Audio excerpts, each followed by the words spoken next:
नमस्कार, DD news पर आप देखना शुरू कर चुका हमारा खास प्रोग्राम। इस वक्त मैं हुलाल चंद्र सिंह। अगले 1 घंटे में हम देखेंगे कुछ ऐसी खबरें जिन पर चर्चा जरूरी है। ये चर्चा हम करेंगे अपने संवाददाताओं और खास मेहमानों के साथ। और आज सबसे पहले जो खास चर्चा होगी वो ये कि नई दिल्ली के भारत मंडपम में जो एआई सम्मेलन हुआ था उसमें हंगामे के बाद अब कांग्रेस के नेतृत्व पर सवाल उठ रहे हैं। खासतौर पर जो विपक्षी इंडी गठबंधन है उसके नेतृत्व पर अब सवाल उठ रहे हैं। क्यों? क्योंकि कांग्रेस ने जो रवैया दिखाया है उससे कहीं ना कहीं सहयोगी दल उसके जो विपक्ष में हैं वो भी परेशान है, असहज है और खुलकर बोल भी रहे हैं। इस पर सबसे पहले खास चर्चा खास मेहमानों के साथ करेंगे और इसके बाद बात करेंगे कि जो डेडलाइन है लाल आतंक के खात्मे का, वो डेडलाइन तो 31 मार्च 2026 है।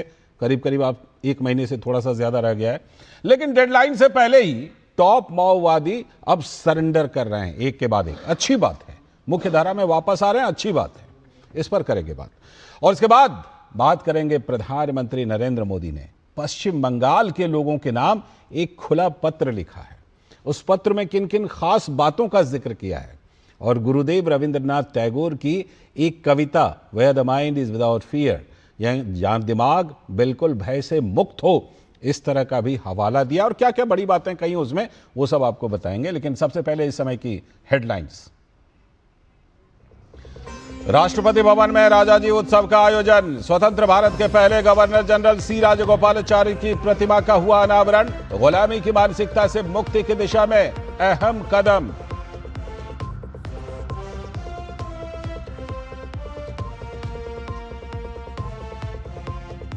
प्रधानमंत्री नरेंद्र मोदी ने पश्चिम बंगाल की जनता को लिखा पत्र। सोनार बांग्ला का लिया संकल्प। कुशासन और तुष्टीकरण पर टीएमसी सरकार पर साधा निशाना। घुसपैठ मुक्त पश्चिम बंगाल के लिए जताई प्रतिबद्धता।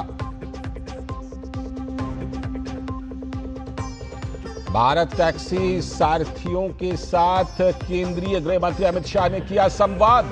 कहा आने वाले दिनों में ऐप में सारथी दीदी नाम से किया जाएगा विशेष प्रावधान। भारत टैक्सी अगले 3 सालों में हर म्युनिसिपल कॉर्पोरेशन शहर तक पहुंच जाएगी। तेलंगाना के मुख्यमंत्री रेवंत रेड्डी के कैश वाले विवादित बयान पर बीजेपी के निशाने पर आई कांग्रेस। प्रेस कॉन्फ्रेंस कर सुधांशु त्रिवेदी समेत कई बीजेपी नेताओं ने करप्शन के लगाए गंभीर आरोप। एआई समिट के दौरान कांग्रेस के यूथ विंग के प्रदर्शन की चौतरफा निंदा। अब देश भर के 160 अकादमिक लोगों ने लिखा खुला खत। कांग्रेस के विरोध को बताया अंतर्राष्ट्रीय मंच पर भारत की छवि को धूमिल करने वाला कदम। तो ये थी इस वक्त की हेडलाइंस। अब देखते हैं खबरों को विस्तार से। और आज सबसे पहले खास चर्चा खास मुद्दे पर करने वाले हैं कि जो नई दिल्ली के भारत मंडपम में एआई समिट में यूथ कांग्रेस ने प्रदर्शन किया, उसके बाद से कांग्रेस के नेतृत्व पर विपक्षी गठबंधन में राहुल गांधी के नेतृत्व पर सवाल उठ रहे हैं, क्योंकि विपक्षी दल भी असहज हो गए हैं और खुलकर बोल भी रहे हैं। सबसे पहले पूरी रिपोर्ट देखिए।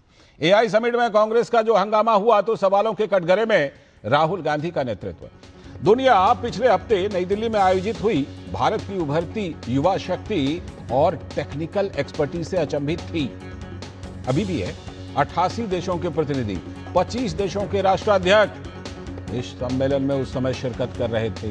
लेकिन यूथ कांग्रेस के सम्मेलन स्थल पर उपद्रव और गाली गलौज, ये देश को शर्मसार करने वाली हरकत थी। यूथ कांग्रेस के शर्टलेस प्रदर्शन को लेकर प्रधानमंत्री नरेंद्र मोदी ने मेरठ में कल एक जनसभा में जमकर बरसे थे। प्रधानमंत्री नरेंद्र मोदी, पीएम मोदी ने कहा कांग्रेस ने वैश्विक आयोजन को अपनी गंदी और नंगी राजनीति का अखाड़ा बना दिया।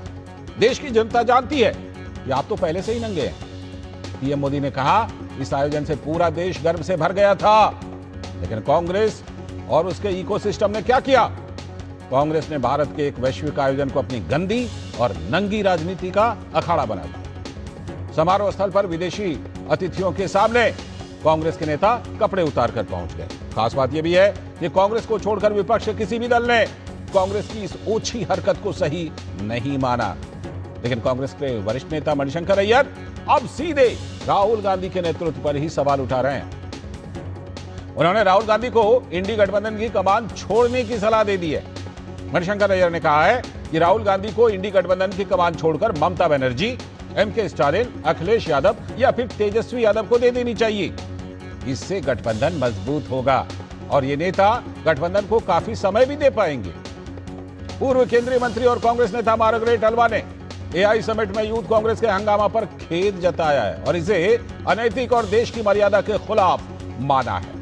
100 से भी अधिक 160 करीब बुद्धिजीवियों और टेक्नोक्रेट ने एआई समिट में यूथ कांग्रेस के हंगामे को शर्मनाक करार दिया है। बुद्धिजीवियों का कहना है कि भारत ने इंडस्ट्रियल रिवॉल्यूशन 4.0 में अपने टेक पावर को प्रदर्शित करने का गौरव प्राप्त किया है। इसे तुच्छ राजनीति के चश्मे से देखना असम्मानजनक है।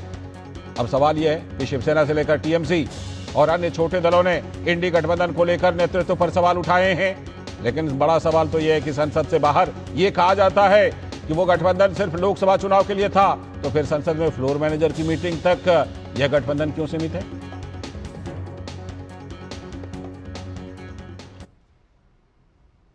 और जैसा कि हमने रिपोर्ट में बताया, कल प्रधानमंत्री ने जबरदस्त हमला बोला था। पीएम मोदी ने कहा था कांग्रेस ने वैश्विक आयोजन का गंदी और नंगी राजनीतिक अखाड़ा बना दिया। कांग्रेस और इसके इकोसिस्टम ने क्या किया? साथियों, कांग्रेस ने भारत के एक वैश्विक आयोजन को अपनी गंदी और नंगी राजनीति का अखाड़ा बना दिया।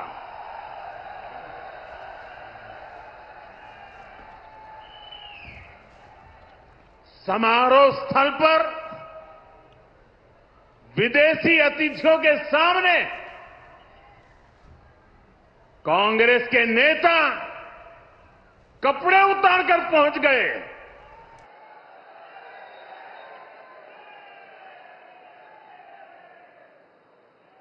मैं कांग्रेस वालों को पूछता हूं, देश तो जानता है आप पहले से ही नंगे हो, फिर कपड़े उतारने की जरूरत क्या पड़ी?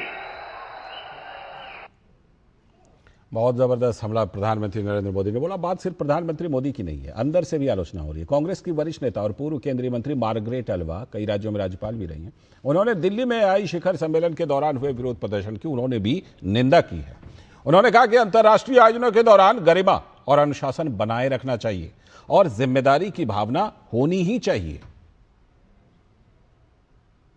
No, I think at international events there has to be dignity, there has to be discipline, and there has to be a sense of responsibility.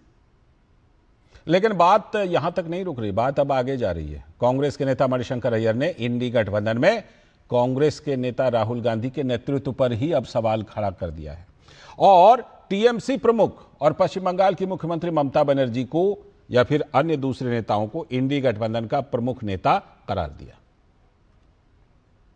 ममता दी के बजाय इंडिया अलायंस का आई और एन और डी और आई सब निकल जाएगा, क्योंकि ममता बनर्जी ही इस गठबंधन की नेता है और साथ साथ और 2-4 लोग हैं जो कि इस पद को हासिल कर सकते हैं। और मैं उम्मीद रखता हूँ कि बजाय राहुल गांधी इसी पद पर रहने की कोशिश करें, किसी और को जो छोटी पार्टियों का है, स्टालिन हो, ममता दीदी हो, ये अखिलेश हो, तेजस्वी हो, और कोई संभाले तो उनके पास ज़्यादा टाइम रहेगा चलाने के लिए। प्रतिक्रिया कांग्रेस के नेता इमरान मसूद ने दी। उन्होंने कहा कि राहुल गांधी के अलावा कोई ऐसा नेता है ही नहीं जो बीजेपी से मुकाबला कर सके। देखिए, राहुल गांधी के अलावा कोई मुझे नजर नहीं आता जो मजबूती से इनका मुकाबला कर सके। कहीं ना कहीं जाकर के कमजोर पड़ते हैं, इसलिए राहुल गांधी ही हैं जो इनके साथ मुकाबला कर सकते हैं। तो ये आपने देखा इमरान मसूद की प्रतिक्रिया कि इमरान मसूद क्या कुछ कह रहे हैं, क्योंकि जो बात जिस तरह से ये हुई है, आलोचना सब जगह पर हुई है। बात सिर्फ कांग्रेस की नहीं है। आप देखिए, कांग्रेस में इंडी गठबंधन, विपक्षी इंडी गठबंधन के अंतर्गत जितने भी उनके सहयोगी दल हैं, उनकी तरफ से भी लगभग खुली आलोचना खुलकर आ रही है, कांग्रेस के अंदर से भी आलोचना आ रही है। आज इसी पर बात कर रहे हैं। इस पर बात करने के लिए हमारे साथ डॉक्टर कौशल कांत मिश्रा जी, भारतीय जनता पार्टी के प्रवक्ता, जुड़ चुके हैं। साथ में हमारे साथ दुष्यंत नागर जी हैं, राजनीतिक विश्लेषक और कांग्रेस के समर्थन में बहुत मजबूती से बात रखते हैं। हमारे सलाहकार संपादक विनोद मिश्र जी भी यहीं स्टूडियो में हमारे साथ जुड़े हुए हैं, जिनके साथ हम चर्चा को थोड़ा आगे बढ़ाते हैं। विनोद जी, बात तो बहुत दूर तक जा रही है। कल प्रधानमंत्री ने बड़ा ज़बरदस्त हमला बोला, और अगर एकदम समराइज करूं तो बस एक ही लाइन में सब कुछ है कि इसकी क्या ज़रूरत थी। उसके आगे आप सब जानते हैं कि मतलब इसकी ज़रूरत क्या थी। तो बहरहाल अब जिस तरह से इस मामले पर जो सहयोगी दल हैं कांग्रेस के, विपक्षी इंडी गठबंधन में, वो भी खुलकर बोल रहे हैं, कांग्रेस के अंदर से भी आवाज़ें उठ रही हैं। क्या ऐसा लगता है कि कांग्रेस ने एक बड़ा ब्लंडर, जिसे अंग्रेजी में ब्लंडर कहते हैं, हिंदी में उसको बड़ी गलती कहिए, वो कर दिया ये करके? लाल जी, हम पिछले कई सालों से देख रहे हैं कि प्राइम मिनिस्टर मोदी जब कभी भी इस तरह की बातों पे अपने बात रखने की कोशिश करते हैं या रखते हैं, तो वो पब्लिक के बीच में रखते हैं, लोगों के बीच में रखते हैं। आपने कभी नहीं देखा होगा कि पीएम ने कोई रिएक्शन जो है वो अपने आप को इसी ट्विटर हैंडल पर दे दिया या ऐसे रिएक्ट कर दिया, ऐसे नहीं करते हैं। प्राइम मिनिस्टर का ये अपना अंदाज है कि लोगों के बीच में वो इस तरह की बात रखते हैं। और जब वो बात पीएम का, कल ये मौका था उनके लिए, जो इतने बड़े प्रोजेक्ट को मेरठ, और कम से कम आप एनसीआर का कह सकते हैं कि ये सबसे बड़ा, और एक तरह से आप कह सकते हैं कि उसका एक सपना था। तो वो जो कनेक्टिंग है मेरठ का और इंडिया का, तो बढ़ते भारत का और विकसित भारत का जो एक छवि को लेके भारत जिस तरह से सामने में है लोगों का, और जिस तरह से आप देखा कि एआई समिट में जो नंगई किया गया था कांग्रेस पार्टी के द्वारा, तो जाहिर सी बात है कि पीएम को इस पे तो रिएक्ट करना ही था। तो इसलिए उन्होंने कहा कि आप तो पहले से थे, आपको होने की क्या जरूरत थी। तो ये बात उन्होंने इस तरह से कही कि भाई आपको तो लोगों ने किया है दंगा, और उसके बाद भी आप इस बात के लिए कि देश में ये बना के रखें कि हम अपोजिशन के लीडर हैं और हमें जो है जो भी कुछ करे ये इसकी छूट है जी। इससे भी बड़ा पाप जो है वो इस बात का है लाल जी, कि चलिए आपके कुछ यूथ कांग्रेस के हुड़दंगियों ने ये काम किया, उदंडता की एक सीमा को तोड़ दिया, ठीक, लेकिन कांग्रेस के नेतृत्व को उसके समर्थन में आना ये एक आप कह सकते हैं कि एक हताशा है। ये सारे पार्टियां जो आप प्राइम मिनिस्टर मोदी ने इस बात का जिक्र किया उस पब्लिक मीटिंग में कि चाहे बीएसपी हो, चाहे टीएमसी हो, चाहे अन्य दल के लोग इंडिया गठबंधन के हो, किसी ने इसको अप्रिशिएट नहीं किया इस मूव को, सिर्फ कांग्रेस ही क्यों। तो वो जो इनकी बात आप देखिए कि कांग्रेस के खुद राहुल गांधी ने ट्वीट किया पीएम मोदी कंप्रोमाइज, और उसके बाद सारे अभी आप देखिए जितने भी उनके प्रवक्ता है, जयराम रमेश से लेके पवन खेरा तक, एकदम लगातार उस बात को जस्टिफाई करने की कोशिश कर रहे हैं जी। तो ये जस्टिफाई करने की कोशिश जो है ये इनको और भारी पड़ा है कि आपने एक शर्मनाक हरकत की और माफी मांगने के बदले में आपने उस बात को ये तूल देने की कोशिश की है कि ये हमारी ड्यूटी है अपोजिशन के लीडर के नाते। तो दूसरी बात जो मणिशंकर अय्यर की बात आप कह रहे थे जी, उस सीक्वेंस में आप ये देखिए कि मणिशंकर अय्यर जो बात कह रहे हैं और वो ममता बनर्जी को ये हेड करते हुए दिखाना चाह रहे हैं कि इंडिया गठबंधन का नेतृत्व करे, तो मणिशंकर अय्यर को भी पता होनी चाहिए कि इंडिया गठबंधन है कहाँ। इसी बंगाल में जो चुनाव होने, कांग्रेस ने सारे के सारे सीट पे अपने कैंडिडेट उतारने का ऐलान किया है। कौन सा इंडिया गठबंधन है वहां? बंगाल में तो 2024 में भी नहीं था, 24 में भी नहीं था। तो सवाल ही, और ममता बनर्जी इतनी बड़ी नेता हो गई कि बंगाल से बाहर तो चाहे वो गोवा में हो, चाहे वो नॉर्थ ईस्ट में हो, त्रिपुरा में हो, सब जगह उनके सीटें जमानत जब्त हुई है। अखिलेश यादव का यूपी के बाहर है, वो उन्होंने क्या ये ऐसा तूफानी कर दिया है।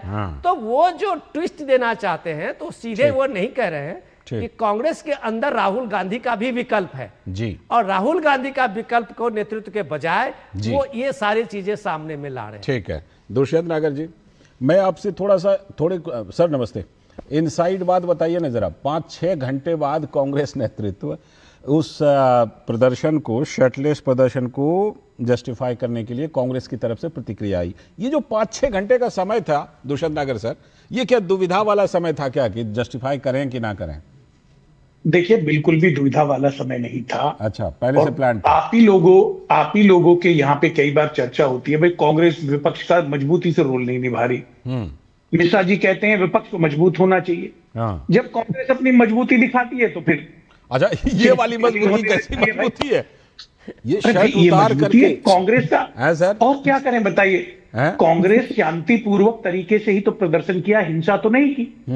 एक संदेश देने का काम किया। हाँ। ये महात्मा गांधी की निकाली हुई नीति है। उन्होंने ब्रिटिश साम्राज्यवाद के खिलाफ कभी हाँ। कुर्ता नहीं पहना, वो लुंगी में रहते थे। तो कांग्रेसियों ने गांधी के रास्ते अच्छा। को अपनाया।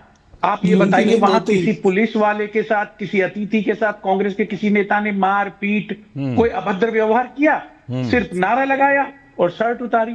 हाँ। ये लोकतांत्रिक और गांधीवादी तरीका है। अच्छा, तो इसमें मैं समझता हूं बुरा नहीं मानना चाहिए, ये तो विपक्ष का अधिकार है। और जो हमारे विनोद जी कह रहे हैं ना कि अन्य पार्टियों ने कांग्रेस के खिलाफ है, भाई वो रीजनल पार्टियां हैं, सर छोटी पार्टियां हैं। राष्ट्रपिता बापू की वो तुलना अपने नहीं अपने कीजिए सर। राज्य तक सीमित है। मुझे लगता उनके है अपने राष्ट्रपिता राज्यों तक बापू सीमित किसी है। सम्मेलन में इस तरह से नहीं घुसे थे।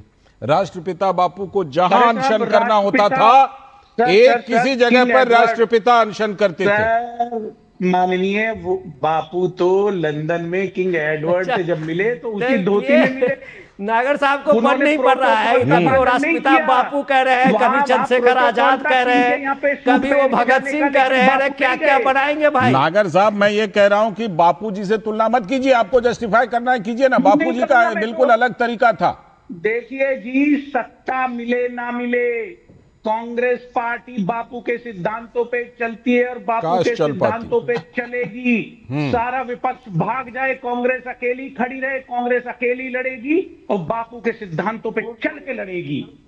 इसमें कहीं कोई कहीं दो बापू राय का नहीं है। सपना पूरा ना हो जाए। बापू का सपना तो स्वतंत्र और नहीं, स्वराज्य वो का वाला था जो ना, उन्होंने कि कहा था, अब हमारी कांग्रेस को खत्म कर चलता देना चाहिए। रहे, मैं उस सपने की बात कर रहा हूं। लेकिन हमारे मिश्रा जी कहाँ, स्वराज कहाँ बचा है? बताइए, अमेरिकन डील को घोषणा कर रहे हैं वहां पे बैठ के वॉशिंगटन डीसी में कि भाई हमने 18% टैरिफ की डील हो गई है। तो ये भारत की कहाँ स्वतंत्रता बची है? इस पर रहिए। जो ऑपरेशन सिंदूर के दौरान हुआ, वो भी अमेरिका से घोषणा हुई। एआई प्रदर्शन पर रहिए सर, और ये बताइए कि ये जो अंदर से और बाहर से सब जगह से अब आवाज उठ रही है, कांग्रेस ने अगर सही किया होता तो उसके सहयोगी दल भी साथ देते, अंदर से आलोचना नहीं होती, वो भी हो रही है अब सर। प्रदर्शन का पूर्ण रूप से समर्थन करता हूं और इस तरह के प्रदर्शन अब हर जगह होंगे, हर राज्य में होंगे। हाँ, आप कर रहे हैं समर्थन, सहयोगी दल समर्थन नहीं कर रहे हैं, मार्गरेट अलवा जी नहीं कर रहे हैं, मणिशंकर अय्यर जी नहीं कर रहे हैं। मणिशंकर अय्यर जी को तो जब भी राज्यसभा का चुनाव आता है उन्हें याद आ जाता है, वो एक दो बयान दे देते हैं, फिर अपना चले जाते हैं। मतलब जब मणिशंकर अय्यर जी बीजेपी पर बरसे तो अपने, और जब आप पर बरसे तो पराए, ये बात है। ऐसा कुछ नहीं। ठीक है, कौशल कांत मिश्रा जी, कौशल जी से दिला दो। कौशल कांत मिश्रा जी कह रहे हैं कि बिल्कुल सही किया। अब कौशल कांत जी को सुनिए। कौशल जी कह रहे हैं बिल्कुल सही किया, आगे भी करेंगे, यही अब हमारा तरीका, यही कांग्रेस का तरीका है। कैसे निपटिएगा कौशल सर? दुष्यंत जी शायद भूल गए कि होली अभी आने वाली नहीं, जो कहने बुरा न मानो, बुरा न मानो। तो होली आने देते तब कपड़े उतारते, इतनी जल्दी उतारने की क्या जरूरत थी? हमने कहा था विपक्ष को मजबूत होने की बात हम लोग करते हैं, विपक्ष को नंगा होने की बात थोड़ी हम करते हैं, और वो भी इंटरनेशनल प्लेटफॉर्म पे। अरे दुष्यंत जी, आप भी जानते हैं, आप जिस चीज को पक्ष को मजबूती से रखने की कोशिश कर रहे हैं, आपके नीचे जमीन नहीं है, आप केवल रख रहे हैं क्योंकि आपकी अपनी ड्यूटी निभा रहे हैं। आप देखिए किस लेवल पे, न्यूनतम स्तर पर राजनीति इसको कहूंगा मैं, वैचारिक दिवालियापन है, सुनियोजित दंगापन है इनका। आप ये, इसको मैं बोलूंगा कुंठा और द्वेष से भरी हुई राजनीति। इनको कुछ नहीं नजर आया, इन्हें अपनी इमेज, अपना एक 5 मिनट का मीडिया अटेंशन पूरे देश की छवि, देश की रिस्पेक्ट, देश की इज्जत से ज्यादा लगा। यही तो समझ में आता है। और उसके बाद 5 घंटे बाद कांग्रेस सोच करके और समझ करके डिसीजन लेती कि नहीं, हमें इसका समर्थन करना चाहिए। इससे कांग्रेस का न्यूनतम स्तर नजर आता है जी। राहुल गांधी इस पे चुप्पी मार के बैठे हुए हैं। आप देखिए जिस तरीके से विपक्ष वाले, मतलब इंडी गठबंधन के लोग भी हों, चाहे मणिशंकर की बात करें, इवन अखिलेश ने भी साथ नहीं दिया, बहुत सारे, स्टालिन ने भी साथ नहीं दिया कि इस तरह से नहीं करना चाहिए था। तो दुष्यंत जी, आप कुछ भी कहें, सच्चाई यह है कि कांग्रेस ने अपने न्यूनतम स्तर पर उतर के रखे, जाकर के गिर करके राजनीति करने की कोशिश की है। कैसे बोल रहे हैं, आगे भी करेंगे। अब ये गांधी जी से तुलना कर रहे हैं, तो मैं एक रास्ता बता देता हूं इसको, मतलब ज्यादा लीगलाइज करने का, ज्यादा वैध करने का कि आज से कांग्रेस कमेटी बैठे अपने दफ्तर में और ये डिसीजन ले कि सब लोग अंडरवियर और बनियान में ही चलेंगे जब तक मोदी जी की सरकार एक चलेगी। कपड़ा तो एक समझ में कपड़ा आएगा। नीचे से ऊपर तक एक कपड़ा, एक धोती एक ही पहनते कपड़ा, थे। हाँ, क्योंकि गांधी जी तो पूरे समय चले थे। लाठी गांधी भी, जी प्रदर्शन नहीं लाठी करने और गए थे। चश्मा भी। गांधी मैं जवाब दे रहा हूं। सुन तो लीजिए दुष्यंत जी, गांधी जी जिंदगी एक लुंगी नहीं, वो धोती पहनते थे, धोती पहनते लाठी लेते थे और हाथ में गीता लेके चलते थे। अगर आप उनसे जस्टिफाई कर रहे हैं तो राहुल गांधी से बोलिए कल से अंडरवियर में टहलना शुरू कर दें, क्योंकि तभी उनके कार्यकर्ता चलेंगे। ठीक है, अगर ये राजनीति है तो पूरे देश में कांग्रेसों को करना चाहिए। ठीक, लौटता हूं। जिस तरह से अमेरिका के साथ आपने ट्रेड डील करी फिर वो ट्रेड डील पर पहुंच गए। एआई समिट पर रहिए। परिणाम ट्रेड डील वाली प्रतिनिधिमंडल अभी रुक गई है। ट्रेड डील वाला प्रतिनिधिमंडल अभी रुक गया, नहीं जा रहा है। ठीक है, मैं सवाल देता हूं, रुक गया। विनोद जी बताइए, एक कह रहे हैं कि हम तो ऐसे ही करेंगे, दूसरे कह रहे हैं कि इसके करने की जरूरत क्या है, आप तो पहले से हैं। नागर साहब, आप जितना सफाई दे रहे थे उतना आप अपने खुद को फंसा रहे थे। आप विद्वान आदमी हैं महाराज, कहाँ से गांधी से लेके चंद्रशेखर आजाद और आपने भगत सिंह तक को इसमें इन लुच्चे लफंगे लोगों के साथ तुलना कर रहे हैं। थोड़ा सा मर्यादा की बात करिए। और लफंगे लोगों के साथ में आप गांधी को तुलना कर देते हैं, कभी भगत सिंह की तुलना करते हैं, चंद्रशेखर आजाद की कर देते हैं, तो पूरा देश को और शर्मसार करते हैं। रही बात कि हम बात करने बैठे, सुनिए, गांधी के लिए रही बात कि हम बात करने आए हैं आज इंडिया गठबंधन में आपकी पार्टी की स्थिति क्या है। मणिशंकर अय्यर आपको एक आईना दिखाया है। बिल्कुल। अभी आप तमिलनाडु में, आप सुन तो लीजिए सर, आप सुन लीजिए, अब आप जवाब सुन तो दीजिएगा। मैं लीजिए, आप आप ही के पास सुनेंगे नहीं, आऊंगा। अमेरिका पहुंच जाएंगे। आप ही के पास आप आऊंगा। अमेरिका पहुंचाएंगे तो आपको हम फिर वहां मैक्सिको ले जाएंगे। आप ही के पास आऊंगा। आप पहले सुनिए तो सही, पहले विनोद जी का सवाल। आप अमेरिका से जाने से पहले देश में रहिए कि आप हैं कहां। आप हैं कि आप पिछले 1 महीने से आप तमिलनाडु में डीएमके के साथ अलायंस की बात कर रहे हैं जी। टॉप आपके जनरल सेक्रेटरी पहुंच रहे हैं जी। और एक कांग्रेस के वहां के लोगों ने अगर इस बात के सामने में रखा कि हम अलायंस में इस बार पावर शेयर करेंगे जी, डीएमके नहीं माना, तो आपके आला कमान से लेके आपके लोग कहां हैं पता नहीं चलता। कि भाई एक बार अपने ठसक से कहें कि भाई तमिलनाडु में हमारा भी वोट है, हम भी पावर शेयर करेंगे, सेंटर में हम पावर देते थे तुम्हें और तुम स्टेट में नहीं दे रहे हो। सुनिए सही, ममता बनर्जी आपको 1 सीट देने को तैयार नहीं है कि कांग्रेस है कहां। आपको अभी जितनी बात आप कह रहे हैं सपा का, अगला इलेक्शन 27 में आने दीजिए, आपको सपा दिखा देगी कि आप पूरे यूपी में कहां है। बिहार में आपको तेजस्वी यादव ने दिखाया। ये सिर्फ इंडी गठबंधन करने से नहीं होता। आप बताइए, पार्लियामेंट में फ्लोर मैनेजर की मीटिंग के बाद कभी आपने इंडी गठबंधन देखा था? कभी देखा है अरविंद केजरीवाल की पार्टी हो या टीएमसी हो जो आपके एजेंडे में कभी राहुल गांधी को नेता माना हो? ये फर्जी की बात करते हैं आप लोग, इंडी गठबंधन। ठीक है। रही बात सुनिए, रही बात आपको मैं बता रहा हूं। अरे सर आप सुनिए तो सही, दीजिएगा। लास्ट आप सुनिए तो सही जो बात आप कह रहे थे। लास्ट सवाल, आपके जो फ्रस्ट्रेशन है उसका एक सबसे फ्रस्ट्रेशन का देश ने देख लिया जी एआई के समिट में। ठीक है। जहां दुनिया के इतने सारे 100 कंट्री के लोग वहां प्रतिनिधि थे, 25 देश के top head of the state वहां पे थे, हजारों वहां टेक्नोक्रेट थे। जो आप पढ़िए लेटर जो 160 के विद्वानों ने और टेक्नोक्रेट्स ने जो चिट्ठी लिखी है, आम लोगों के नाम वो खत लिखा है, कि कितना शर्मसार करने वाला है। भारत की उस शक्ति को जानिए कि 4.0 में भारत कहां पहुंचा है और आप उसको धकेल रहे हैं। ठीक। दुष्यंत नागर सर बताइएगा जरा, दो सवाल सर यहाँ। एक तो ये कि भाई इंडी गठबंधन है कहां और किसका नेतृत्व सौंपने की मणिशंकर जी बात कर रहे हैं, और दूसरा सवाल अगर है भी कहीं पर मान लीजिए तो फिर तो गंभीर सवाल है। कह रहे हैं सीधे तौर पर कह रहे हैं ममता जी को दीजिए, एमके स्टालिन जी को दीजिए, अखिलेश जी को दे दीजिए, तेजस्वी जी तक को दे दीजिए, लेकिन राहुल जी को नहीं रहने दीजिए नेतृत्व पर। देखिए, आप इसकी स्वयं ही समीक्षा कर सकते हैं कि जिनके उन्होंने नाम लिए क्या उनकी पास 50 सीटों की भी संख्या है? नहीं है। डॉक्टर मणिशंकर अय्यर जी जब राज्यसभा का चुनाव आता है तो उनको राजनीतिक स्फूर्ति आ जाती है, भारतीय जनता पार्टी उनको कुछ थोड़ा बहुत करंट दे देती है तो वो इस तरह से बोलने लगे। मैं तो इनसे दुष्यंत जी, निवेदन मार्गरेट करूंगा। अलवा जी के बारे में क्या बोलेंगे? मार्गरेट मार्गरेट अलवा के बारे में लीडर है, बोलिए। उनके बारे में क्या बोलेंगे? देखिए मार्गरेट अलवा जी के भी महत्वाकांक्षाएं कर्नाटक में पूरी नहीं हो पा रही। मतलब जिनाओं ने आलोचना की सबकी महत्वाकांक्षा, शकील अहमद जी की महत्वाकांक्षा। मैं आपसे ये कहना चाहूंगा मिश्रा जी, मणिशंकर अय्यर जी आपके लिए बहुत मेहनत कर रहे हैं, बहुत काम कर रहे हैं, उनको राज्यसभा दे दीजिए। चाहे तो इमरान मसूद के बारे में क्या कहेंगे आप? देना चाहिए। ये नागर साहब, इमरान मसूद ने कहा था कि भैया प्रियंका को बनाओ, बांग्लादेश को ठीक कर देगा। इंदिरा गांधी की पोती है। उन्होंने भी नेतृत्व पर सवाल उठाया। अब क्या करेंगे आप उसको? इमरान मसूद जी ने कभी कोई प्रतिकूल प्रश्न नहीं उठाया, वह सदैव पार्टी की लाइन के साथ रहता है। सर, हम लोग को याद रहती है चीजें। कौशल जी, दुष्यंत जी, हाँ, विनोद जी, मैं आपको बताने जा रहा हूं कि कांग्रेस की सरकार जी, असम में बनने जा रही है, कांग्रेस की सरकार केरल में बनने जा रही है, कांग्रेस की सरकार पंजाब में बनने जा रही है। जी, एक दो दुष्यंत जी, आपने 2-3 राज्य छोड़ दिए। 2-3 राज्य क्यों छोड़ रहे हैं आप? पश्चिम बंगाल का नाम नहीं ले रहे हैं, असम का नाम नहीं ले रहे हैं, तमिलनाडु का नाम नहीं ले रहे हैं। वो सब भी राज्यों में चुनाव, उसका भी नाम लीजिए। मुख्यमंत्रियों की बात कर रहा हूं श्रीमान। हाँ। कांग्रेस के मुख्यमंत्री 3 राज्यों में हाँ। जनता चुन के भेजने वाली है। हाँ। असम, केरल, पंजाब में 3 मुख्यमंत्री कांग्रेस के आने जा रहे हैं। अभी तो पंजाब में सरकार नहीं, अभी 3 जगह पे है, हिमाचल, तेलंगाना और कर्नाटक, 3 जगह है ना। देश की जनता बता देगी कि उनका कांग्रेस के प्रति ठीक है। कौशल कांत मिश्रा जी, आपका जवाब। देश की जनता 2014 से लेके अभी तक रेगुलर बताती आ रही है कि देश की जनता क्या चाहती है। तो देश की जनता का ख्याल रखिए।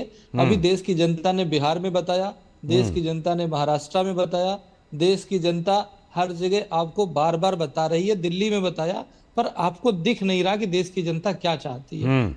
देश की जनता कम से कम ये जो राजनीतिक नंगापन कांग्रेस कर रही है तो बिल्कुल नहीं चाहती है कि इतने अंतर्राष्ट्रीय प्लेटफॉर्म पे जहां पे दुनिया के सारे दिग्गज हो, 30 देशों से ज्यादा राजनीतिक हो, राष्ट्राध्यक्ष हो, वहां पर कपड़े उतार करके की गई राजनीति की कोई भी वकालत की नहीं जा सकती। ठीक है। मुझे लगता है कि अगर राहुल गांधी को और कांग्रेस पार्टी को आने वाले इलेक्शन मैदान में रहना है तो उसे पूरे देश से माफी मांगनी चाहिए कि उससे ये गलती हुई और कान पटक पकड़ के जस्टिफाई कर रहे हैं, आगे भी ऐसे ही करेंगे, जो कपड़े उतार के घूम रहे थे। कह रहे हैं आगे भी ऐसे करें। विनोद जी, फाइनल कमेंट ये बताइए, कितनी बड़ी चुनौती राहुल गांधी जी के लिए? विनोद जी से ये पूछना चाहता हूं, क्या सर मैं आप ही के लिए दे रहा हूं सर, ये बॉल आपके लिए। ये बताइए राहुल गांधी जी के लिए कितनी बड़ी चुनौती राहुल गांधी के नेतृत्व को? 1 मिनट तो रुक जाओ नागर साहब, ये बॉल आपके लिए है।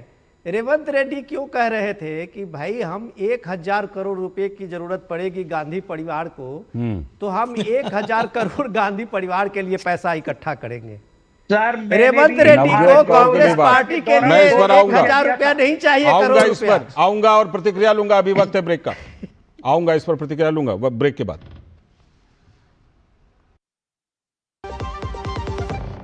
भारत में सालाना हजारों लोग हाथी पांव नाम की बीमारी की चपेट में आकर जीवन भर के लिए अपाहिज हो जाते हैं। मलेरिया की तरह ही हाथी पांव एक मच्छर के काटने से फैलता है और ये याद रखिए कि हाथी पांव का कोई इलाज नहीं है। गांव, शहर, अमीर, गरीब, हर जात और धर्म की रेखा पार कर किसी को भी अपनी जकड़ में ले सकता है हाथी पांव। पर डरे नहीं, इसका बचाव आसान है। साल में सिर्फ एक बार सरकार द्वारा दी हुई मुफ्त दवाएं खाएं और इस बीमारी से अपने आप को और अपने परिवार को बचाएं। याद रहे, MDA कार्यक्रम 10 फरवरी से शुरू होकर 2 सप्ताह तक चलेगा। दवा जरूर खाएं। स्वास्थ्य एवं परिवार कल्याण मंत्रालय, भारत सरकार द्वारा जनहित में जारी। मेरी पसंद, मेरी पसंद, मेरी पसंद, मेरी पसंद,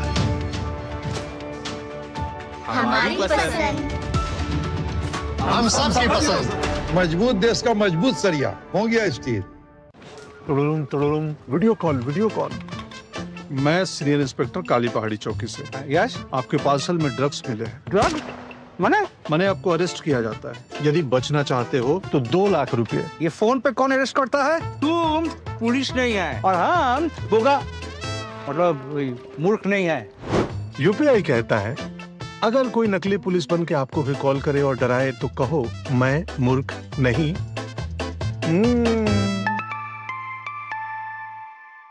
जाइए, आप भी किसी का टेस्ट लीजिए। स्वागत है ब्रेक के बाद। आप ब्रेक से पहले जो चर्चा देख रहे थे, जिस तरह से इंडी गठबंधन के अंदर जो कांग्रेस के सहयोगी हैं वो साथ नहीं दे रहे हैं कांग्रेस का, खासतौर पर जो एआई समिट में प्रदर्शन किया उसको लेकर, और अब तो राहुल गांधी जी के नेतृत्व पर भी सवाल उठ रहे हैं। सीधे दुष्यंत नागर जी से जुड़ रहे हैं। दुष्यंत नागर जी, आप ही को जवाब देना था, बताइए कि ये कितनी बड़ी चुनौती राहुल गांधी जी के नेतृत्व के लिए, और आगे चल करके अब कांग्रेस क्या इन चीजों को जो दल आलोचना कर रहे हैं उनको संतुष्ट करके साथ रखने की कोशिश करेगी, या अभी जो आपने एक लाइन बताई कि कांग्रेस को किसी की जरूरत नहीं? लाल जी, मैं अपने सवाल पूरा कर देता हूं। हाँ, आपका सवाल ले लीजिए। एक सवाल ले लीजिए कि देखिए, कांग्रेस पार्टी के नेतृत्व में कांग्रेस पार्टी और कांग्रेस परिवार, गांधी परिवार, ये दोनों के बीच के एक तरह से अंतर अभी रेवंत रेड्डी चीफ मिनिस्टर तेलंगाना ने कर दिया है। अब रेवंत रेड्डी कहते हैं कि गांधी परिवार को अगर पैसे की जरूरत 1000 करोड़ रुपए की पड़ी तो मैं यहां सारे लोगों से पैसा वसूल के उनको दे दूंगा। रेवंत रेड्डी की चिंता कांग्रेस परिवार के पार्टी की नहीं है। ठीक। तो ये जो आप देख रहे हैं कि ये पार्टी और परिवार के बीच में जब परिवार बड़ा हो गया है तो इन सारी चीजें आप इस तरह का केओस देखेंगे। मैं यही सवाल आपसे कर रहा हूं कि 1000 करोड़ रुपया रेवंत रेड्डी चीफ मिनिस्टर बल्कि वो भी गांधी परिवार को क्यों देंगे? नवजोत कौर जी का 500 करोड़ रुपया, नवजोत कौर जी ने जो 500 करोड़ रुपए की अटैची की बात की थी उसको भी शामिल कर। देखिए साहब, मैं आपको ये बताना चाहता हूं, गांधी परिवार ने अपनी आजादी के दौरान सैकड़ों करोड़ की संपत्ति भारतवर्ष के लिए दान कर दी। नाम बता दीजिए। और मैं आपको बताऊं, इलाहाबाद का आनंद भवन से लगा के कमाल कौशल जी सहमत नहीं है। कौशल जी से पूछ लीजिए। कौशल जी बताएंगे। कौशल जी वहीं पर पूरा करने दीजिए। हाँ। मैं रेवंत रेड्डी जी के बयान पे आ रहा हूं और मैं आपको बताऊं, हमारे 14 करोड़ कार्यकर्ता हैं। अगर 1,000 रुपया भी हम लोग देंगे तो 14,000 करोड़ रुपया इकट्ठा होता है। रेवंत रेड्डी जी ने तो 1,000 करोड़ की बात की है। तो ये हमारे कार्यकर्ताओं का आत्मबल है, एकता है। कार्यकर्ता पार्टी को देंगे या परिवार को? बिल्कुल पार्टी को देंगे। तो वो परिवार कह रहे हैं कि गांधी परिवार को देंगे। कौशल जी की बात भी देंगे साहब, पैसा। कौशल जी, मुझे याद आ रहा है, मुझे याद आ रही है जिस समय कांग्रेस के 138 साल हुए थे उस समय एक अभियान चलाया गया था कि 138 करोड़ की या कुछ फंडिंग जुटानी है। जी बिल्कुल नहीं हुई थी। मुझे एकाएक याद बात आई। ठीक है, कार्यकर्ताओं ने अपना सहयोग दिया। अब सुन लीजिए डॉक्टर साहब का। सुनिए विनोद जी, देश के कांग्रेसी दो तरह के हैं। एक जिनका मोटो है परिवार प्रथम, पार्टी द्वितीय और देश तृतीय। तो जो पार्टी वाले हैं ना, वो तो G23 में निकल जाते हैं, वो मणिशंकर अय्यर हो जाते हैं, वो मार्गेट अलवा हो जाते हैं, वो महत्वाकांक्षा में निकल जाते हैं। और जो इमरान मसूद जैसे चमचागिरी वाले हैं, वो क्या करते हैं, वो परिवार के लिए कमिटेड रहते हैं। तो दुष्यंत जी, आपको ये समझना पड़ेगा कि अगर आपको ये लगता है कि परिवार प्रथम रहेगा तो राष्ट्र कभी प्रथम आप कर नहीं पाएंगे। जब तक आप राष्ट्र प्रथम की विचारधारा पे नहीं चलेंगे तब तक आपका कुछ नहीं हो सकता। ये सबक जितनी जल्दी राहुल गांधी समझ ले उतना देश के लोकतंत्र के लिए बेहतर है। नहीं तो कांग्रेस भारत की स्थापना तो हो ही रही है। जो कांग्रेस गांधी जी का सपना था आजादी के पहले कि कांग्रेस खत्म हो जानी चाहिए, वो आखिरी पलीता लगाने वाले राहुल गांधी आ चुके हैं, वो लगा करके ही जाएंगे। पूरा नहीं होगा। ठीक है, फिलहाल ऐसा लग रहा है। इतना कहना चाहता हूं भाई साहब, कांग्रेस के कार्यकर्ता से लगा के, भारत छोड़ो आंदोलन से लगा के, और इंदिरा जी और राजीव जी हमारे प्रधानमंत्री थे, बिल्कुल तैयार नहीं दिख रहे। भारत बिल्कुल तैयार नहीं दिख रहे हैं। कांग्रेस के लिए मिटने वाले लोग कांग्रेस की तरफ से बोल रहे हैं दुष्यंत नागर जी, और बिल्कुल तैयार नहीं दिख रहे हैं। चाहे सहयोगी दल आलोचना करे कि अंदर के अपने नेता आलोचना करे कि देश के बुद्धिजीवी आलोचना करे, कोई भी आलोचना करे, बिल्कुल तैयार नहीं दिख रहे हैं रुख बदलने के लिए। बहरहाल बहुत बहुत शुक्रिया दुष्यंत नागर जी जुड़ने के लिए, कौशल जी जुड़ने के लिए, और विनोद जी अभी आप बने रहिएगा। आगे चलकर कुछ और बड़े मुद्दों पर बात करेंगे। और आगे अभी जो हम बात करने वाले हैं एक और बहुत ही बड़ा मुद्दा है। बड़ा मुद्दा क्या है? 31 मार्च 2026। ये 31 मार्च 2026 जो है, इसको याद कीजिए, और याद कीजिए केंद्रीय गृह मंत्री अमित शाह के एक बयान से जो उन्होंने डेडलाइन तय की है। अब इसमें मुश्किल से 1 महीना रह गया है, 1 महीना से थोड़ा सा ज्यादा। यह डेडलाइन देश में नक्सलवाद के खात्मे का एक मजबूत राजनीतिक इच्छा शक्ति को यह डेडलाइन दर्शाती है। जाहिर है कि अबूझ माड़ को सबसे सुरक्षित किला मानने वाले माओवादी लीडर अब जंगल को छोड़कर बस्तियों में घुस गए हैं। लेकिन संदेश तो साफ है, या तो गुलाब या गोली। पोलित ब्यूरो के कई टॉप लीडरों ने गुलाब लेकर आत्मसमर्पण करना बेहतर समझा है। अच्छी बात है। इस दौर में सबसे वांछित शीर्ष कमांडरों में से एक थिप्परी तिरुपति उर्फ देव जी ने रविवार को तेलंगाना के मुलुगु जिले में पुलिस के सामने आत्मसमर्पण कर दिया है। उस पर कुल 5 करोड़ रुपए का इनाम था। छत्तीसगढ़ में सक्रिय और सशस्त्र गुरिल्ला दस्ते के प्रभारी के रूप में कार्यरत देवजी का आत्मसमर्पण लाल आतंक के कॉफिन में आखिरी कील माना जा रहा है। नक्सल समूह के महासचिव नंबाला केशव राव उर्फ बसव राजू के मारे जाने के बाद संगठन की कमान पहले सेंट्रल रीजनल ब्यूरो प्रभारी मल्लो झूला वेणुगोपाल राव और भूपति के पास थी। भूपति के 15 अक्टूबर 2025 को महाराष्ट्र के गढ़चिरौली में आत्मसमर्पण करने के बाद से संगठन की कमान अघोषित रूप से इन्हीं देव जी के हाथों में आ गई थी, जिन्होंने अब आत्मसमर्पण किया। तो कह सकते हैं कि 50 सदस्यों के पोलित ब्यूरो में से कई टॉप लीडरशिप ने सरेंडर कर दिए हैं या फिर मारे गए। और कुछ बड़े चेहरे में गणपति एम लक्ष्मण राव, मिशिर बेसरा, अनल दा उर्फ तूफान और सब्यसाची गोस्वामी उर्फ अजय दा अभी मुख्य धारा में नहीं लौटे, लेकिन इनके इलाके के आर्म्स दस्ता हूं या तो वो सरेंडर कर चुके हैं या फिर मारे गए। साल 2014 में 120 जिले नक्सल प्रभावित थे और अब सिकुड़कर सिर्फ 18 बचे हैं। सबसे अधिक हिंसा वाले 35 जिले अब घटकर सिर्फ 6 रह गए। 2014 में नक्सली हिंसा में 88 जवान शहीद हो गए थे, जबकि 2024 में यह संख्या 19 थी। 2024 में 2089 नक्सली मारे गए, 725 से ज्यादा ने आत्मसमर्पण किए। तो 2025 में 300 हार्डकोर नक्सली मारे गए और 1000 से भी ज्यादा नक्सलियों ने आत्मसमर्पण किया और मुख्यधारा में लौट गए। अब पशुपति से तिरुपति का कोई भी रेड कॉरिडोर नहीं बचा है, जो पहले नारा दिया जाता था। झारखंड के बूढ़ा पहाड़ हो या छत्तीसगढ़ के अबूझमाड़ या फिर गढ़चिरौली महाराष्ट्र का, जहां बच्चे स्कूलों में रोज जन गण मन अधिनायक जय हे के राष्ट्रगीत से अपने दिनचर्या की अब शुरुआत कर रहे हैं। ये एक नया दौर है जहां यह नहीं बताया जाता है कि नक्सलवाद आंतरिक सुरक्षा के लिए सबसे बड़ा खतरा है, बल्कि इसे चुनौती के रूप में स्वीकार करता है और उसका खात्मा भी करता है।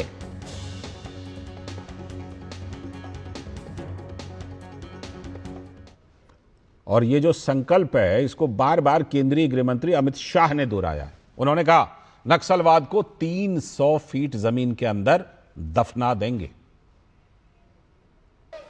31 मार्च 2026 इस देश से हम आतंकवाद को पूरी तरह से समाप्त कर देंगे, समाप्त कर। नक्सलवाद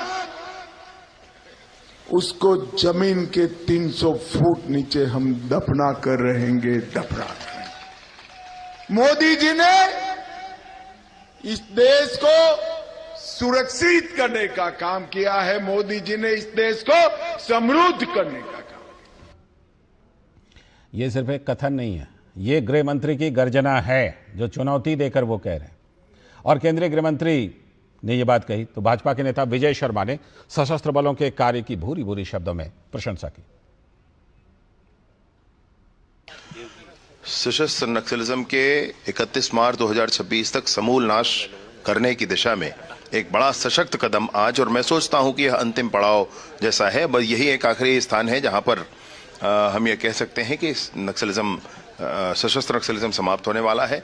देव जी जो भी जनरल सेक्रेटरी बसव राजू जब ढेर हुआ नारायणपुर में, उसके बाद देव जी ने ही कमान संभाल रखी थी और देव जी ने आज सरेंडर किया है तेलंगाना पुलिस के सामने में, ऐसी सूचना आ रही है। तो मैं सोचता हूं साथ ही साथ संग्राम नामक जो सीसी मेंबर है, जो हमारे अबूझमाड़ में बहुत दिनों तक सक्रिय रहा और गढ़चिरौली में सक्रिय रहा, उसने भी संग्राम उर्फ मुरली उर्फ मल्ला राजू रेड्डी ऐसा नाम है, तो उसने सरेंडर किया है और सीसी मेंबर है। तो मैं सोचता हूं कि बहुत बड़ी घटना है, ये सशस्त्र नक्सलिज्म के समापन पर बहुत बड़ी घटना है। तो ये जो आत्मसमर्पण है, ये कितना महत्वपूर्ण है, और जो 31 मार्च की डेडलाइन है, वो डेडलाइन धीरे धीरे नजदीक आ रही है, और उसकी दिशा में ये कितना बड़ा कदम है और कितना उस लक्ष्य की तरफ बढ़े। सुरेखा हमारी संवाददाता जुड़ चुकी हैं, सुरेखा हैदराबाद से हमारे साथ जुड़ रहे हैं। सुरेखा, दरअसल वो संवाददाता हैं जिन्होंने इस इलाके में लंबे समय तक नक्सलियों पर रिपोर्टिंग की है। हमारे साथ हमारे सलाहकार संपादक विनोद मिश्र जी भी जुड़े हैं। पहले सुरेखा के पास। सुरेखा, बताइए जरा कि अभी जब मैं 2024 और 2025 का डेटा दे रहा था तो उसमें एक बात दिखाई पड़ी। 2024 में ज्यादा मारे गए थे, कम ने आत्मसमर्पण किया था। 2025 में उल्टा था, कम मारे गए थे, ज्यादा ने आत्मसमर्पण किया। क्या अब हार्डकोर नक्सलियों को भी यह बात समझ में आ गई कि जो गृह मंत्री की गर्जना है 31 मार्च 2026 की, उससे पहले मुख्य धारा में लौटना ही बेहतर है, जिसका स्वागत किया जाना चाहिए, जो अच्छी बात है। जी हाँ, बिल्कुल। और जैसे आपने कहा भी कि अक्टूबर के महीने में जब वेणुगोपाल की तरफ से उन्होंने महाराष्ट्र में जाकर जो है आत्मसमर्पण किया, और उसके बाद जब जिस तरीके से उन्होंने लोगों से भी, खासकर जो नक्सल से जुड़े हुए लोग हैं, उन लोगों से अपील की कि वो जो है मुख्य धारा की तरफ वापस आए और जो जनजीवन है उसमें वापस जो है लोगों के साथ वो जुड़े। ये कहीं ना कहीं बता रहा था कि वेणुगोपाल जैसे जो मुख्य धारा से जुड़े हुए और कई सालों से और बड़े कैडर के लोग जो नेता रहे हैं, वो अगर इस तरह की अपील कर रहे हैं तो आखिर किस और नक्सलवाद अब ऑलमोस्ट कह सकते हैं कि अपने बिल्कुल एंड तक पहुंच चुका है। और करीब 60 साल से ज्यादा का जो ये इनका लंबा सफर रहा है, और जिसमें उनकी जो कह रहे 300 फुट नीचे गाड़ देंगे। सुरेखा, लौटता हूं, थोड़ी देर में लौटता हूं। सुरेखा, 300 फुट नीचे गाड़ देंगे, ये गर्जना है, ये सिर्फ संकल्प या ये सिर्फ बातें नहीं है, और सिर्फ बातों की बात नहीं है, उस दिशा में तेजी से काम होता हुआ भी दिख रहा है। विनोद जी। लाल जी, ये डिटेल तो अपडेट अभी आपको सुरेखा खुद कर रही थी। हाँ। वो करेगी अभी, और कि देवजी का मतलब क्या होता है। अभी जो टॉप कमांडर नक्सल के, आप इसमें पोलित ब्यूरो को अगर आप देखें तो उस टॉप कमांडर में देवजी सबसे इंपॉर्टेंट था, जो आज सरेंडर किया है। लेकिन आप ये पूरे जो आप कह रहे हैं कि 31 जनवरी 2026 का डेडलाइन, उस डेडलाइन का मतलब समझिए 31 मार्च 2026। ये 31 मार्च 2026 तो आप इसका देखिए संकल्प, और उस संकल्प का रिजल्ट देखिए, प्रतिफल देखिए उसका ग्राउंड जीरो पे, कि आज 50 के पोलित ब्यूरो के मेंबर होते हैं नक्सल पूरे माओवादी मूवमेंट में। हम लोगों ने देखा है टॉप कमांडर्स, टॉप लीडर से लेके और नीचे तक 50 लोग ही तय करते हैं नक्सल पूरे ऑपरेशंस को। उस 50 में सिर्फ 4 बचे हैं, और 4 में से वो जो लोग हैं वो तो मैक्सिमम 70-75 का वो सलाहकार की ही भूमिका में। तो आप ये पूरा का पूरा जो ऑपरेशन का कमांड है गुरिल्ला वार का इनका, उसको सिक्योरिटी फोर्सेज ने बहुत मजबूती से उसको तोड़ दिया है। ये दोबारा रीग्रुप करके किसी इलाके में अपना ये बनाएंगे कि हम यहाँ पे अब एक जगह को हमने कैप्चर किया है, ऐसा अब मुश्किल है। मुश्किल इसलिए है लाल जी कि जिस दिन सिक्योरिटी फोर्सेज ने, सुरक्षा बलों ने अबुझमाड़ के जंगल को में अपना कब्जा बनाया था, भारत के संप्रभुता का वो एक ऐतिहासिक दिन था।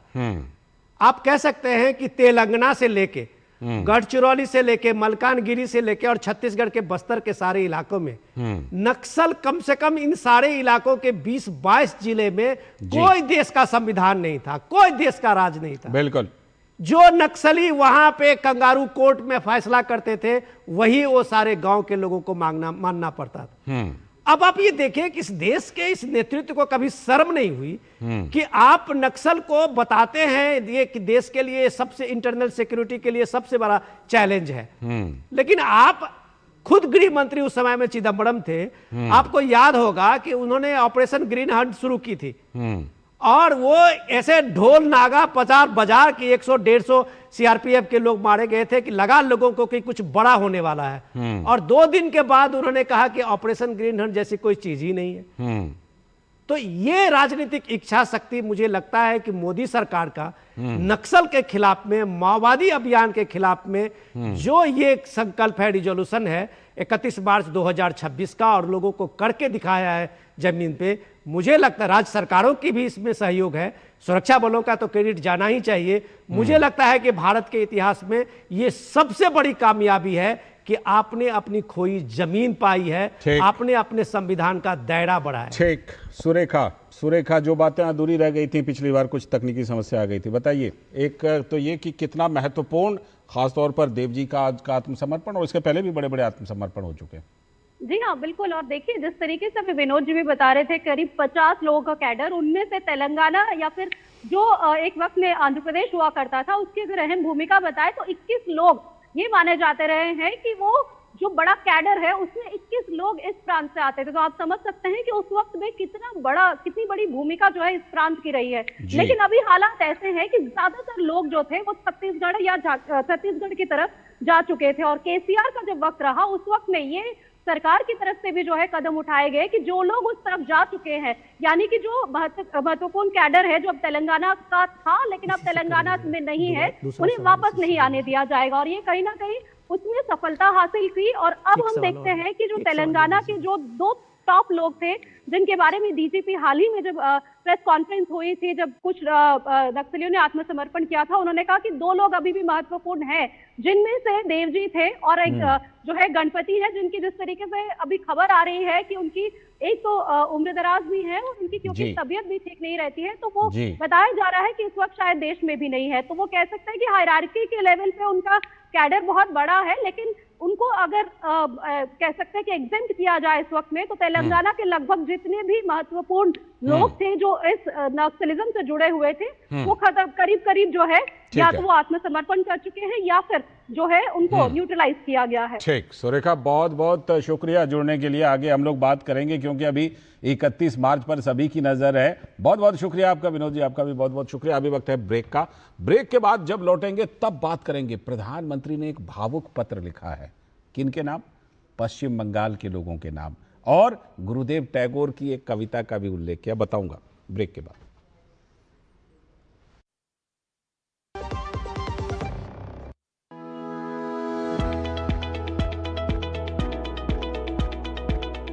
प्रधानमंत्री श्री नरेंद्र मोदी के नेतृत्व में प्रदूषण रहित देवी बसों के जरिए राजधानी के हर कोने तक पहुंच बढ़ाने में जुटी है दिल्ली की रेखा गुप्ता सरकार।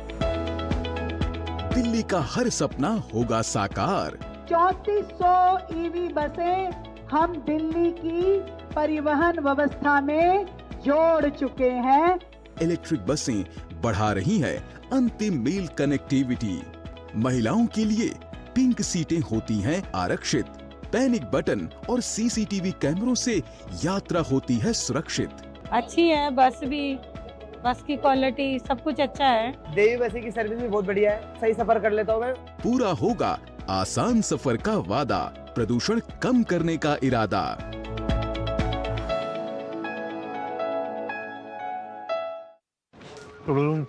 Video call. मैं सीनियर इंस्पेक्टर काली पहाड़ी चौकी से। यस, आपके पार्सल में ड्रग्स मिले हैं। ड्रग? मैंने आपको अरेस्ट किया जाता है। यदि बचना चाहते हो तो 2 लाख रुपए। ये फोन पे कौन अरेस्ट करता है? तुम पुलिस नहीं है और हम बोगा मतलब मूर्ख नहीं है। यूपीआई कहता है, अगर कोई नकली पुलिस बन के आपको भी कॉल करे और डराए तो कहो मैं मूर्ख नहीं।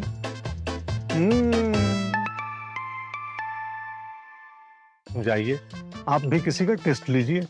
जब धरती चीर कर निकलता है लोहे का पत्थर और मिलता है मोंगिया के जोश से, फिर तपता है, पिघलता है और बनता है फौलाद। अब होता है सरिया सारी खूबियों के साथ। मोंगिया स्टील, मजबूत देश का मजबूत सरिया। स्वागत। ब्रेक के बाद आप देख रहे हैं डीडी न्यूज पर इस वक्त, और अब बात करने वाले हैं जिसका हम ब्रेक से पहले जिक्र कर रहे थे कि प्रधानमंत्री नरेंद्र मोदी ने एक भावुक पत्र लिखा है पश्चिम बंगाल के लोगों के नाम। क्या क्या कुछ है बताते हैं आपको। पीएम मोदी का पश्चिम बंगाल के लोगों के नाम एक खुला पत्र। पश्चिम बंगाल को लेकर सबको चिंता करने की जरूरत है, ये पीएम ने लिखा है। ये देखिए, ये बंगाली में, बांग्ला भाषा में है ना, ये तो जो आप देख रहे हैं चिट्ठी। पीएम ने फेक वोटर्स और घुसपैठ को बड़ी समस्या बताया इस पत्र में, और कहा कि राज्य को मुख्य धारा से जोड़ने की जरूरत है। पीएम ने प्रदेश की ममता सरकार पर करारा हमला भी बोला और कहा सत्ताधारी पार्टी गरीबों का निवाला छीन रही है। साथ ही प्रधानमंत्री ने पश्चिम बंगाल को विकसित बनाने का भी संकल्प लिया और कहा कि राज्य सरकार के असहयोग के बावजूद राज्य के विकास के लिए निरंतर प्रयास जारी हैं। कुछ उन्होंने आंकड़े भी गिनाए। उन्होंने कहा राज्य के 5 करोड़ लोग बैंकिंग सेवाओं से जुड़ चुके हैं, 80 लाख शौचालयों का निर्माण हुआ है, ये सब केंद्र सरकार के द्वारा हुआ है। 52 लाख किसानों को सीधे वित्तीय सहायता मिली है। 56 लाख वरिष्ठ नागरिकों को लाभ मिला है। छोटे व्यापारियों और उद्यमियों को 2.82 लाख करोड़ रुपए का ऋण दिया गया। 1 करोड़ से अधिक परिवारों को रसोई गैस कनेक्शन भी मिले हैं पश्चिम बंगाल में। और एक कविता का जिक्र किया। पीएम ने गुरुदेव रविंद्रनाथ टैगोर की कविता का उल्लेख किया, Where the mind is without fear। अगर आप इसको हिंदी में लिखें तो चित्त जहां भय मुक्त हो और मस्तक ऊंचा रहे। तो भाजपा के जो पश्चिम बंगाल के अध्यक्ष हैं श्रमिक भट्टाचार्य जी, उन्होंने कहा कि पश्चिम बंगाल की जनता मुख्यमंत्री ममता बनर्जी को पूरी तरह से नकार चुकी है। पश्चिम बंगाल की जनता तृणमूल को नकार चुके हैं। जनता बहुत पहले से ही ठान लिया था जिस सरकार को हम लोग उखाड़ कर फेंक देंगे। ये क्लेम द नाइट जब हुआ था, वो सारे पॉलिटिकल पार्टीज का भी जितना कार्यकर्ता था, समर्थक था, अक्रॉस द पार्टी लाइन वो रास्ते पे उतारा है। लेकिन उस दिन मास वोटिंग नहीं हुआ। मास वोटिंग उस दिन हुआ जब जेनजी ने युवा भारती क्रीड़ांगन पर खड़ा होकर के वो मेसी वाला किस्सा में चोर चोर बोल के सरकार के खिलाफ आवाज उठा दिया। तृणमूल सरकार अभी नहीं है, जो है वो लिविंग फॉसिल। तृणमूल जा चुके हैं। जवाब टीएमसी नेता कल्याण बनर्जी ने दिया। कहा जितना भी सरकार फोर्स पश्चिम बंगाल में लगा ले, लेकिन सत्ता में आएगी तो TMC he. We don't mind for that. Because thousands and thousands of companies will be there with the BJP and the Election Commission of India. 10 to 12 crores people are with us in the Bengal. Therefore, we are not afraid of that. Earlier also so many companies have been sent 1,000, 1,200. Have they achieved anything? Ultimately in 2024 their seat has gone down. 2021 also same was there. We have increased our seat. This time we will be increase our seat up to 40 to 50. TMC का अपना दावा, लेकिन नेता प्रतिपक्ष और भाजपा के नेता शुभेंदु अधिकारी ने कहा आने वाले विधानसभा चुनाव में टीएमसी को जड़ से उखाड़ देंगे। सब भारतीय है, सब हिंदू है और जो राष्ट्रवादी है, एक साथ मिलके ममता जी का इस जमाती सरकार को उखाड़ फेंकने का काम आने वाला चुनाव में करेगा। सौरभ दत्ता हमारे संवाददाता जुड़ गए हैं बिल्कुल ग्राउंड जीरो से, पश्चिम बंगाल से, कोलकाता से हमारे साथ जुड़ गए हैं। सौरभ, चित्त जहां भय मुक्त हो और मस्तक ऊंचा रहे, ये तो हिंदी अनुवाद है। Where the mind is without fear. प्रधानमंत्री ने बिल्कुल उसका हवाला देकर एक खुला पत्र लिखा है। अब ये बताइए कि प्रधानमंत्री के इस पत्र से कितनी एनर्जी राज्य के लोगों को, भाजपा कार्यकर्ताओं को, भाजपा नेताओं को कितनी एनर्जी मिलेगी? देखिए, भाजपा जो नेता है, स्टेट के जो भाजपा नेता है, वो ऑलरेडी वो इस पत्र को लेकर डोर टू डोर कैंपेन शुरू कर दिए हैं। वो जो कैंपेन कर रहे हैं, उस कैंपेन में जिलावारी जो चार्जशीट पेश हो रहा है, जो उनका जो कल यात्रा, जो जिलावारी जो उन्होंने कर्मसूची रखा है, जो आने वाले चुनाव को सामने रखकर, उसमें ये लेटर भी वो जा रहे हैं, क्योंकि ये लेटर बंगाल की हाल हकीकत को बताता है। जो बंगाल का मुद्दा है इस चुनाव में, उस सारे विषय को एक लेटर में समेटा है प्रधानमंत्री नरेंद्र मोदी जी ने। क्योंकि इस लेटर का जहां शुरुआत होता है कि राज्य सरकार का, अगर विकास का मुद्दा पकड़े तो राज्य सरकार का जो असहयोगिता है, जो विरोध है केंद्र के सरकार के लिए, उनके योजना के लिए, वो सारे बातें यहाँ पे जिक्र हुआ है। लेकिन फिर भी केंद्र की तरफ से जो स्कीम है, उन स्कीम में कैसे उनको राहत दिया गया है बंगाल की जनता को, उसका भी जिक्र है। साथ ही साथ जो काफी अहम है, वो है घुसपैठिया का मुद्दा, वो है बंगाल की डेमोग्राफिक जो चेंज हो रहा है उसका मुद्दा। और अभी जहाँ पे मैं खड़ा हूँ, वो कलकत्ता का हथियारा नाम का एक इलाका है, जहाँ पे आपको पता है कि दिल्ली पुलिस ने तमिलनाडु और बंगाल से जो 8 दहशतगर्द को पकड़ा है, उनमें से उमर फारूक जो मालदा के निवासी है, वो यही हथियारा का, ये मेरे पीछे ही एक गली है, गली के भीतर एक घर पर वो किराया का मकान लेकर रह रहे थे। और उनके साथ था रबीउल इस्लाम, जिसका मूल कहा गया था कि आप ऐसे नागरिकों को खोजो जो बांग्लादेशी है, लेकिन जिसके पास भारतीय नागरिक का परिचय पत्र है, ताकि सिम कार्ड उठा के दहशत का काम किया जाता है। सौरभ, ये जो पत्र पीएम का है, क्या इसको हम उस चीज से भी जोड़कर देख सकते हैं कि बीजेपी ने बड़े नेताओं की रैलियों का पूरा एक प्रोग्राम बनाया, पूरी लिस्ट बनाई है और बीजेपी का एक बहुत बड़ा कार्यक्रम होने जा रहा है अगले कई हफ्तों तक। तो ये पत्र क्या उससे पहले लिखना प्रधानमंत्री का, ये उससे भी जाकर जुड़ता है कि ताकि बीजेपी के लोगों में और जोश आए? ये पत्र मैंने जैसे शुरुआत में कहा कि जो विधानसभा आने वाले चुनाव में जो मुद्दा है, बंगाल का जो मुद्दा है, जो बंगाल की जनता का जो एंटी इनकम्बेंसी है टीएमसी के लिए, वो सारी बातें इसमें, चाहे वो विकास का मुद्दा हो, चाहे वो नारी सुरक्षा का मुद्दा हो, चाहे वो घोटाले का मुद्दा हो, चाहे वो घुसपैठिया का मुद्दा हो, चाहे वो जो वोट की जो हेरा फेरी होता है यहाँ पे उसका मुद्दा हो, फेक वोटर्स का मुद्दा हो, उन सारे बातों को एक जगह पे कहीं पे चिंता कर प्रधानमंत्री नरेंद्र मोदी ने बिल्कुल सीधा है, इसीलिए खुला पत्र प्रधानमंत्री ने लिखा है। और मुझे लगता है आपने सही कहा कि आने वाले दिनों में बीजेपी के जो भी कार्यक्रम होंगे, पीएम के कार्यक्रम होंगे, उसमें मोटे तौर पर आप देख लीजिए यही चिट्ठी में जो बातें हैं ना, यही बीजेपी उठाने वाली है, पीएम भी बड़ी मजबूती से उठाने वाले हैं। बहुत बहुत शुक्रिया सौरभ जुड़ने के लिए इस खबर पर। और इसी के साथ आज के इस वक्त में इतना ही, पूरी टीम को दीजिए अनुमति। नमस्कार।